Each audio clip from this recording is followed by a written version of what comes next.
እሺ እንደምን አላችሁ? በጣም የሚገርም ዜና ነው ይዤላችሁ የመጣሁት። ይህንን ዜና ባሰሙ እድሜ ልካችሁ ነው የምትቆጩት። የሚገርም እስካሁን እንዲህ ነው እንዴ የምትሉትን ነገር ነው መነግራችሁ።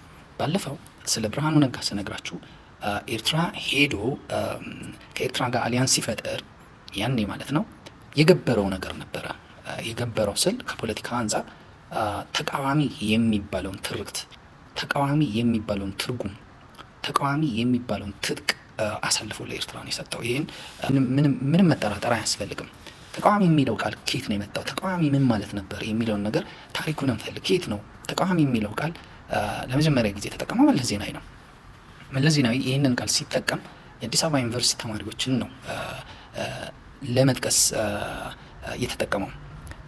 በፈረንጆቹ አቆጣጠር በ1991 ሄርማን ኮሆን የሚባለው ዲፕሎማት ማለት ነው እና ህወሓትን ኤርትራ እንትን ነጻ አውጪ ያኔ ማለት ነው ለንደን ላይ ኮንፈረንስ እንዲደረግ ነገሮችን ሲያመቻች ተማሪዎች ተቃውመው ነበረ።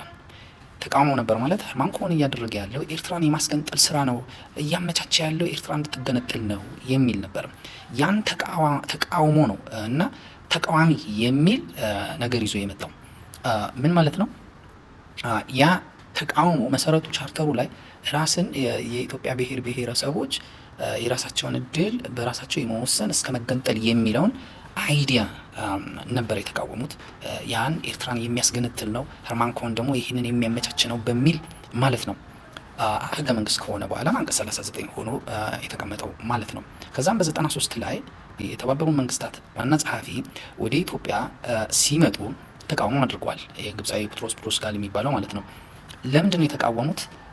ኤርትራን ሊያስገነጥል ነው በሚል የሞቱ ምን ያሉ በርካታ ስቃይ የደረሰባቸው ተማሪዎች አሉ። ያኔ ወርዱ ማለት ነው ተቃዋሚ የሚለው ቃል የመጣው ከዚህ ነው። ከዛ በኋላ የተለያዩ ፓርቲን በለቸውና ይሄ ከውጪ ከምናምን እዛ ኮንፈረንስ ላይ የተሰባሰቡትም ለመለስ ዜናዊ ምንድን ነው ያለው? እርስዎ ኢትዮጵያን የመገንጠል ኤርትራን አሳልፎ የመስጠት ህጋዊ መብት የሉትም ብለው ተቃወሙ። አንቀጽ 39 ብለን የምንጠራውን ሀሳብ ማለት ነው።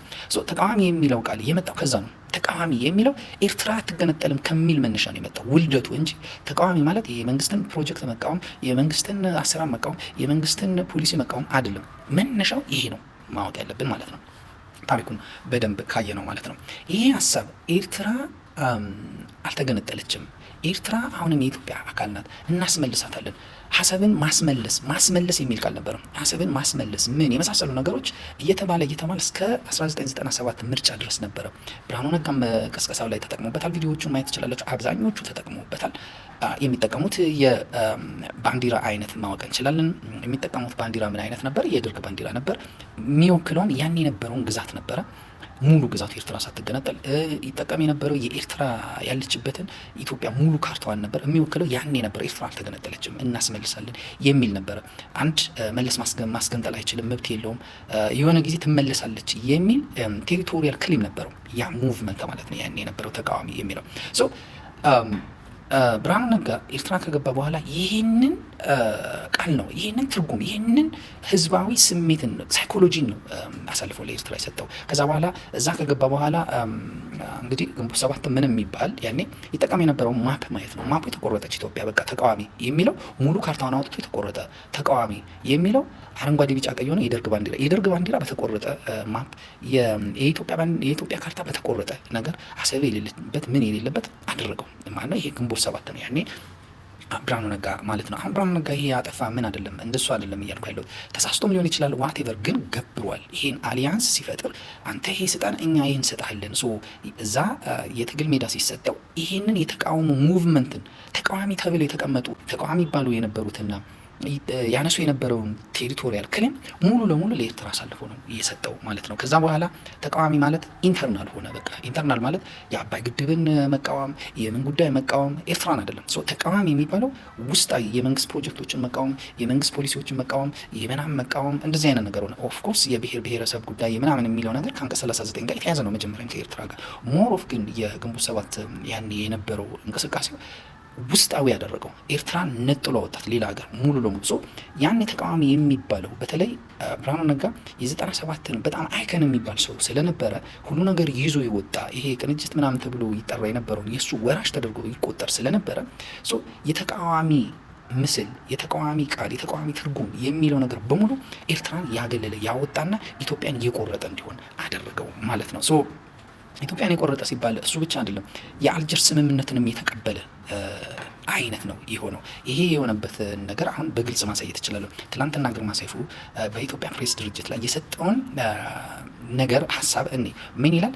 ኢትዮጵያ የአሰብን ወደብ በዓለም ፍርድ ቤት መጠየቅ አለበት ይላል። ከዚህ በፊት የዓለም ፍርድ ቤት የሚባል ነገር ኢትዮጵያን ጠይቆ አያውቁም። ግዛታችን ነው እናስመልሳለን ነበር በቃ እንጂ የምን ፍርድ ቤት ነው? ፍርድ ቤት ማለት እኮ የአልጀርስ ስምምነትን ተቀብሏል ማለት ነው ይሄ ሰው ማለት ነው። የአልጀርስ ስምምነት ትክክል አይደለም፣ የአሰብ ወደብን ማካተት የለበትም እያለ ነው ማለት ነው እንጂ ኤርትራ ከ97 በፊት ወይም 97 ላይ በነበረው አግባብ በነበረው ትርክት መሰረት ኤርትራ የምትባል ሀገር አሰብን አታካትትም። አሰብ ራሷን የቻለች ናት። ግዛታችንን እናስመልሳለን የራሳችን ነው የሚል ነበር። አሁን ግርማ ሰይፉ ፍርድ ቤት እንሂድ የሚለው አባባል እንዴት ሊል ቻለ የሚለው ነገር የአልጀርስ ስምምነትን ይቀበላል ማለት ነው። የአልጀርስ ስምምነት ደግሞ ህግ ያልሆነ በፓርላማ ያልጸደቀ በቬና ኮንቬንሽን ምንም መሰረት የሌለው ገና ባይንዲንግ ሩል ያልሆነ ነገር ነው ማለት ይሄ የኢዜማ ፓርቲው ራሱ አቋም ነው ወይ? ምክንያቱም ገና ከትላንትና ወዲያ ነው እሱ ከአመራር የወረደው። ሜቢ ስቲል አመራር ሊሆን ይችላል ነው ወይ መልስ ሊሰጠን ይችላል። የኢትዮጵያ ተቃዋሚዎች ተቃዋሚ የሚለውን ራሱ ኦሪጂናል የሆነውን ራሱ እንትን ቃል የማይወክሉ ትርጉም የማይወክሉ መሆኑን በዚህ ያሳያል። መንግስት ራሱ በዚህ ይሳሳት ይሆን እላለሁ። ምክንያቱም የኢትዮጵያ ፕሬስ ድርጅት የመንግስት ልሳን ነው። እንዴት የእሱን ሀሳብ በዛ መንገድ ማውጣት ቻለ? የኢትዮጵያ መከላከያ ሰራዊት አሰብ የሚል ቃል አስቀምጦ የኢትዮጵያን ግዛት የማስመለስ አይነት ነገር ነው ያየንበት። ባለፈውም የውጭ ጉዳይ ሚኒስትሩ ጌዲዮን ጢሞቴዎስም በደብዳቤያቸው ወይ እንደራደር ወይ ከግዛታችን ውጡ የሚለው አሰብን የማስመለስ አይነት ነገር ይመስላል። እና እስቲ ለማንኛውም እንናገራለን። አልጨረስኩም፣ እመለሳለሁ።